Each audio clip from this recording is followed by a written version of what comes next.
So blacking out the wheels on my trailer was something I did a couple weeks ago. I just liked the black, I thought it looked better. But I had a lot of questions about how I did it on Instagram. I just posted some pictures. I really didn't do a video about it because I really didn't think it was that big of a deal.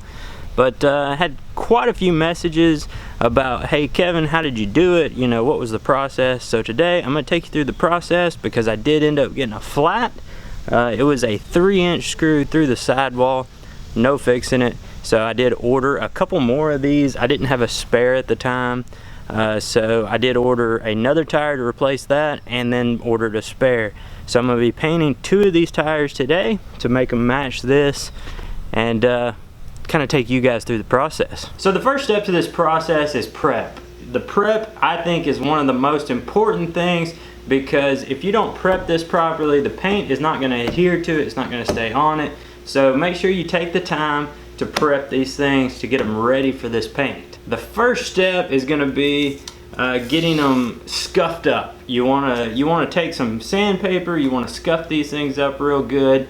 This stuff has paint on it already. It's got a little bit of a shine to it. It's real smooth if you feel it. So you want to get that surface roughed up real nice so that this bed liner has something to adhere to. I'm just going to be using some 60 grit sandpaper. This is pretty aggressive. I'm using it because I want it to be quick and easy. It really doesn't matter with this bed liner paint because it is textured. Even if you indent it too much and do a big old gash in here, it doesn't matter. That paint is going to cover all that up.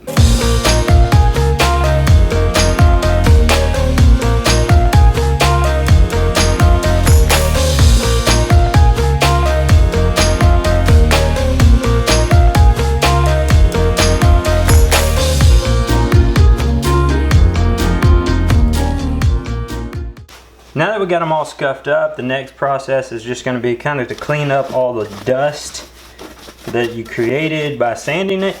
It's just all the paint dust. So I just try to kind of dust it off a little bit. Just an old paintbrush. And then just take just a little bit of water. I mean, it doesn't have to be a whole lot. And then kind of wipe them down. While we wait on that to get good and dry, we can start the next step, and that is going to be to let the air out of these tires. The easiest way to do it is get you a valve stem wrench and take the valve stem out. Be really careful because there is a lot of pressure. And pull that valve stem out and let all the air out.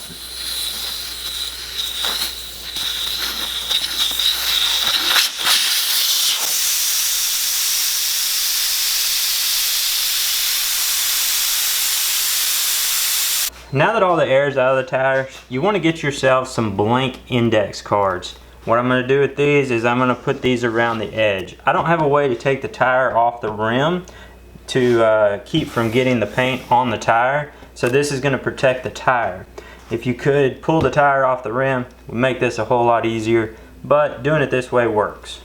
Letting the air out of the tire allows you to get that index card in between the tire and the wheel. If you didn't do that, it's almost impossible to get that index card in there. I am going to do them upright. It just gives it a little more surface area to protect the tire.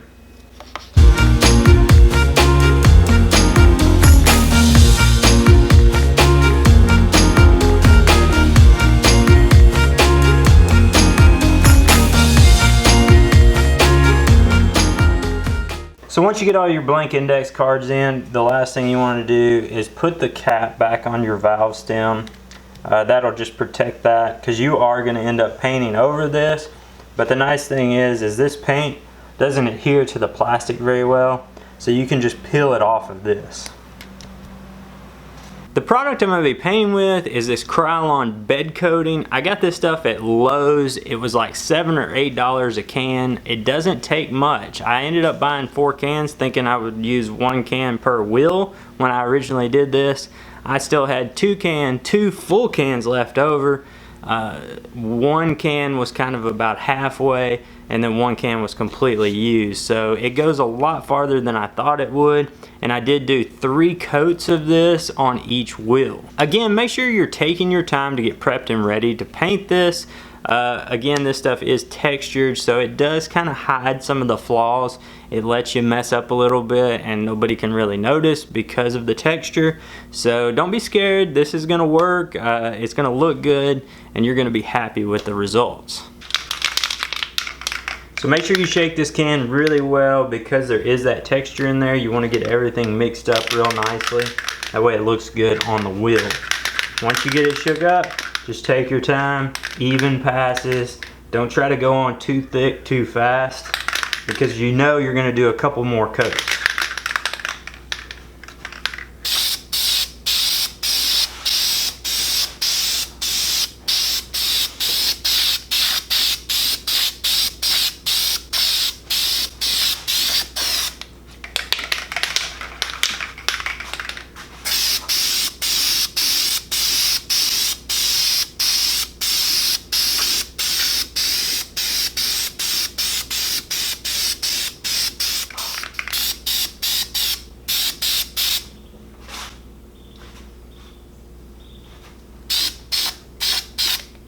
So once you're happy with your first coat, you're gonna wanna let this dry for 15 or 20 minutes before you put on your next coat. Okay, so it's been about 20 minutes. Again, you wanna shake your can really well before you start spraying. But just keep doing this. Do it 3-4 times, however many times you wanna do it. The thicker you get it, you know, the longer it's gonna last.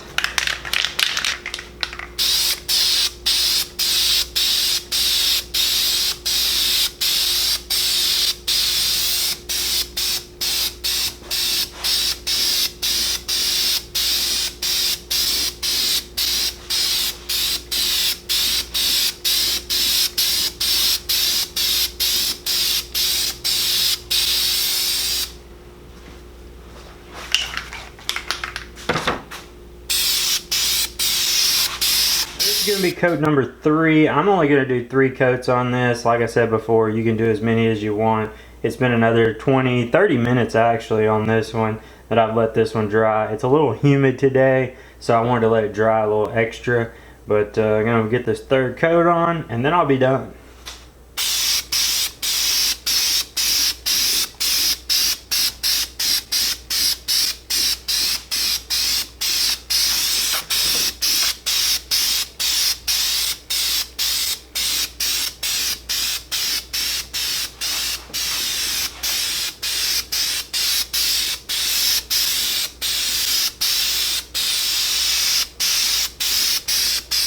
At this point, the only thing that's left is to wait on this thing to dry, pull all these index cards out, and then I'll be ready to put the valve stem back in the tire, air the tire back up, and then I can install that tire onto the trailer. So like I said before, this is quick and easy, and it really changes the look of your trailer to go from gray or white and then have them blacked out like that. So don't be scared to try this. It's really easy to do. You can do it in an afternoon. Couple hours. The longest period is kind of waiting that 20 or 30 minutes or so for the paint to dry to get your next coat on. I'm using the Krylon version of the bed liner. There are other brands out there. Any of them will work. I definitely just wouldn't use just basic spray paint. I just don't think spray paint holds up in the weather. This stuff is made to be outside. It's made to be in your bed of your truck where things are going to be slid across it. You're going to throw stuff in it, and it's made to put up with that abuse. So guys, if you've enjoyed this video, make sure you hit that thumbs up. Also subscribe to the channel. Put some comments down below if you have any questions. If you have any ideas for other videos you'd like to see, I'm always open to hear those. That's how this video came about. Really wasn't planning on doing this, but had so many people asking me about how I did it, I thought I'd shoot this video.